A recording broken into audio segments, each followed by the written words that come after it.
मैं हूं आयुषी आपके साथ। तेजाब से जलते जिस्म की बदबू, जमीन पर बिखरे मांस के टुकड़े और एक बाप जो अपने बेटों की चीखें सुन भी नहीं पाया।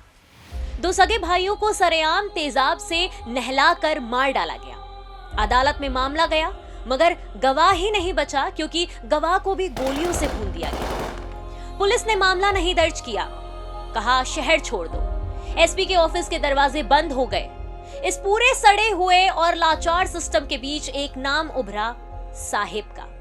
साहिब यानी मोहम्मद शहाबुद्दीन, सिवान का साहिब यानी बाहुबली, माफिया, सांसद और एक बेरहम हत्यारा।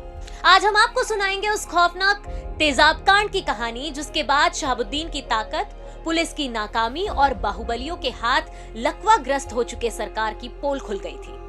आखिर ऐसा क्या हुआ था उस कांड में जिसने एक आम परिवार को बर्बाद कर दिया? कैसे एक बाहुबली ने कानून को अपने जूते की नोक पर रखा?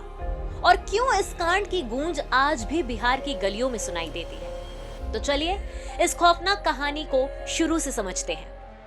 साल 2004, जगह बिहार का सिवान जिला। सिवान यानी वो जगह जो उस वक्त बाहुबली शहाबुद्दीन का गढ़ माना जाता था। यहाँ की गलियों में उसका नाम ही कानून था। लेकिन इस कहानी का केंद्र है एक साधारण परिवार, चंद्रशेखर प्रसाद का, जिन्हें लोग चंदा बाबू कहते थे। चंदा बाबू अपनी पत्नी, बेटी और 4 बेटों के साथ सिवान में रहते थे। उनकी जिंदगी साधारण थी।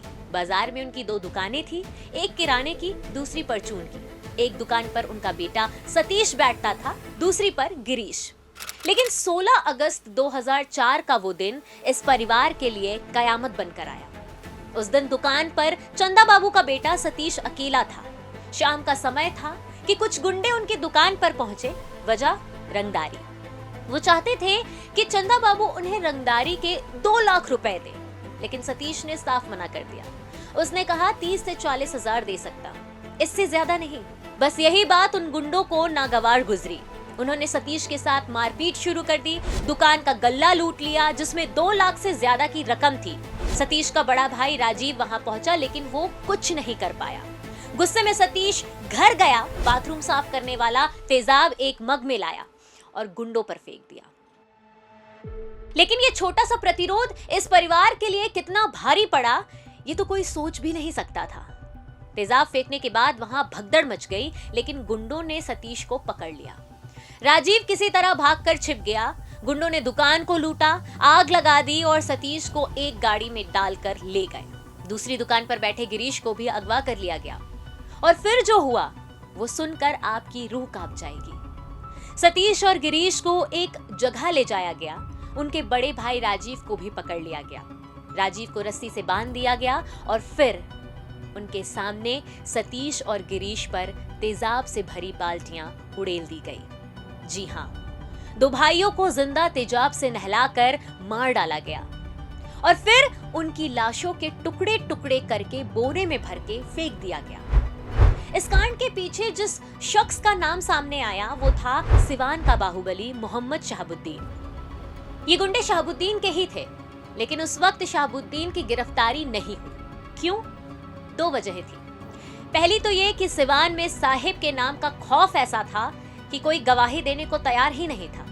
और दूसरा ये कि उस समय बिहार में आरजेडी की सरकार थी। मुख्यमंत्री राबड़ी देवी थी और शहाबुद्दीन आरजेडी का आदमी था। ये घटना हुई थी 16 अगस्त 2004 को। इसके ठीक एक दिन पहले डॉक्टर मनमोहन सिंह ने पहली बार लाल किले से भाषण देते हुए आपसी मदद और अहिंसा की बात कही थी।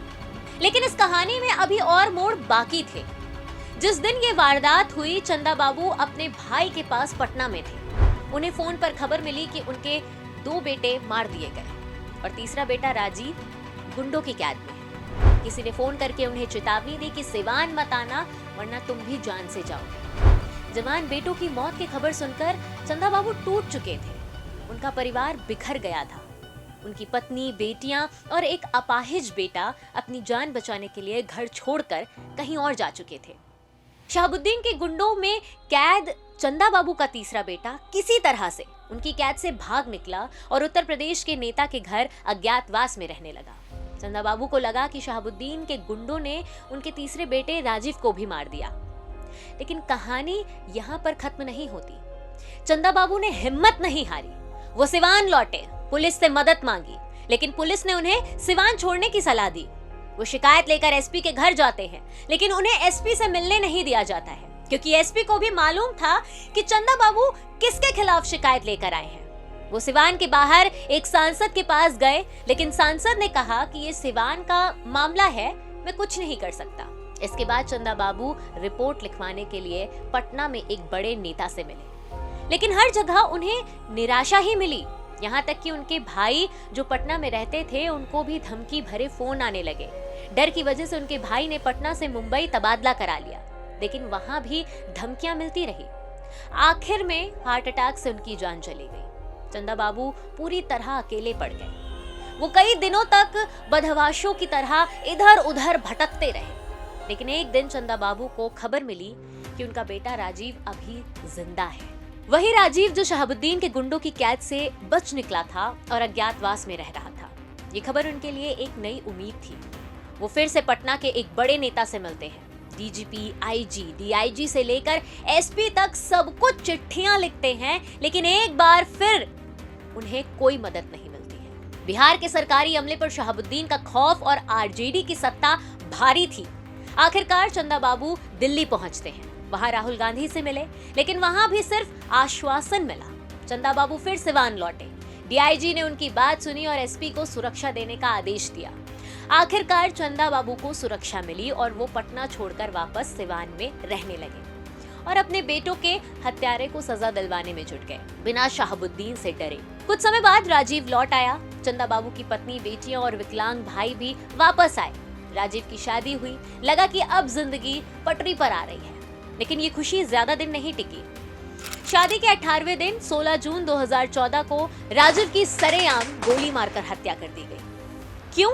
क्योंकि राजीव इस कांड का इकलौता चश्मदीद गवाह था। उसने कोर्ट में बयान दिया था और उसे पहले भी धमकियां मिल चुकी थी। 2004 के इस तेजाब कांड में शहाबुद्दीन के खिलाफ हत्या का केस दर्ज हुआ, लेकिन गिरफ्तारी नहीं हुई। क्यों? क्योंकि बिहार में जंगल राज था, सिवान में उसका दबदबा था। लेकिन 2005 में बिहार में सत्ता बदली। बीजेपी के सहयोग से नीतीश कुमार मुख्यमंत्री बने और शहाबुद्दीन पर शिकंजा कस दिया। दिल्ली से उसकी गिरफ्तारी हुई। जेल में कड़ी निगरानी, वीडियो कॉन्फ्रेंसिंग की सुनवाई और कई मामलों में सजा। उसके खिलाफ कुल 39 केस थे। हत्या, अपहरण, रंगदारी। 38 में उसे जमानत मिल चुकी थी। 39वां केस राजीव का था, लेकिन राजीव की हत्या के बाद 2016 में शहाबुद्दीन को जमानत मिल गई, मगर जल्द ही सुप्रीम कोर्ट ने उसकी जमानत रद्द कर दी और फिर अपनी आखिरी सांस तक शहाबुद्दीन जेल में ही रहा। इलाज के दौरान मई 2021 को अस्पताल में उसकी मौत हो गई, बिना सजा पाए। चंदा बाबू भी दिसंबर 2020 में दिल की बीमारी की वजह से दुनिया छोड़ गए, बिना अपने बेटे के हत्यारों का हश्र देखे। अब न कोई इंसाफ मांगने वाला रहा और ना ही कोई सजा पाने वाला। ये कहानी सिर्फ एक परिवार की त्रासदी नहीं है, ये उस दौर की कहानी है जब बिहार में बाहुबलियों का राज था। ये कहानी है एक ऐसे सिस्टम की जो चंदा बाबू जैसे आम आदमी को इंसाफ देने में नाकाम रहा। लेकिन ये पूरी कहानी इस बात का सबूत है कि अगर एक अकेला आदमी चाह ले तो शहाबुद्दीन जैसे बड़े बड़े आपराधिक साम्राज्य ताश के पत्तों की तरह ढह जाते हैं। ये तस्वीर देखिए, ये अस्पताल में शहाबुद्दीन के मौत के बाद उसकी पहली तस्वीर है। चंदा बाबू के बेटों को तेजाब से नहलाने के बाद और उनकी चीखों पर शायद ठहाके लगाने वाला साहेब ऐसे मरा। उसका सारा साम्राज्य, सारी दहशत यहीं धरी की धरी रह गई। इस सीरीज में बिहार की ऐसी ही कहानियां जानने के लिए आप हमारे इस चैनल को लाइक, शेयर, सब्सक्राइब जरूर कर लें। तब तक के लिए देखते रहिए नो द नेशन।